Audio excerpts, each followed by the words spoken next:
First, just wanted to ask you, Victor Scott, his second year up here with the big club. What have you seen improvement-wise out of Victor last year to this year? I think what you see with a lot of young players is just really their confidence.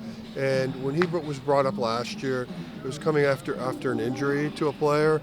And I think this, the preparation of what it takes to be an everyday big leaguer is just something that it's a very steep learning curve. And I just think he had to work through that. But what we're seeing out of him now is a much more comfortable, understands what the day-to-day routine looks like. And his preparation, I think, this offseason was amazing. He really did a good job to work on the things he needed to work on.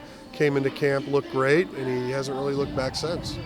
And it seems like the Cardinals really like him as one of those bottom of the lineup guys that can, at least in theory, help turn the lineup over, especially when the lineup's going well. I mean, is that kind of the vision for Victor? Keep him down there for a little bit? I think right now, obviously it depends who you have up front, but the key for him is he is an ideal, 8th or 9th hitter because he really brings speed because he's almost like just a duplicate leadoff hitter. And so having those skills is amazing. I think one of the things he can do is he can get down a bunt. He's using all fields as a hitter, and those are really important skills at the bottom of your lineup. And especially for Victor, too, his speed, especially with the enlarged bases now, that can certainly help keep him on the field, right?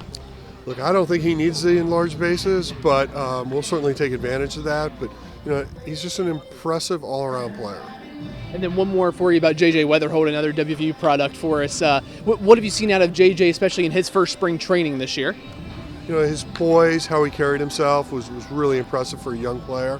He's an exciting young player to watch. I think his offensive skills are going to be what carries him. Not that he's a bad defender. He's actually well above average, but that hit tool is going to be something special. And JJ was a guy who, going into May of last year was a 1-1 type guy, ends up falling to 7. How excited were you all when JJ still on the board at 7, and a guy who was a 1-1 product? We were thrilled. I think back to 24 hours before the draft last year, we did not think we'd be getting him. We certainly had hoped that might happen, and we were lucky enough and fortunate enough to get that opportunity. And so glad he's a Cardinal. I think he fits in perfectly.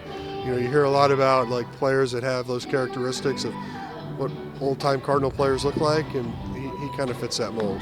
And I guess on that note, last one I promise for you, comparisons are really hard to make, but does JJ remind you of anyone, Cardinal or not, that you've kind of come across in your MLB career? In a lot of ways, he's kind of like a Biggio type in the sense of just really good bat-to-ball skills. And I think defensively, right now, we'll keep him at short and see where he goes. But, it wouldn't shock me if he has to move around the diamond a little bit. But, again, a great talent and a great problem to have.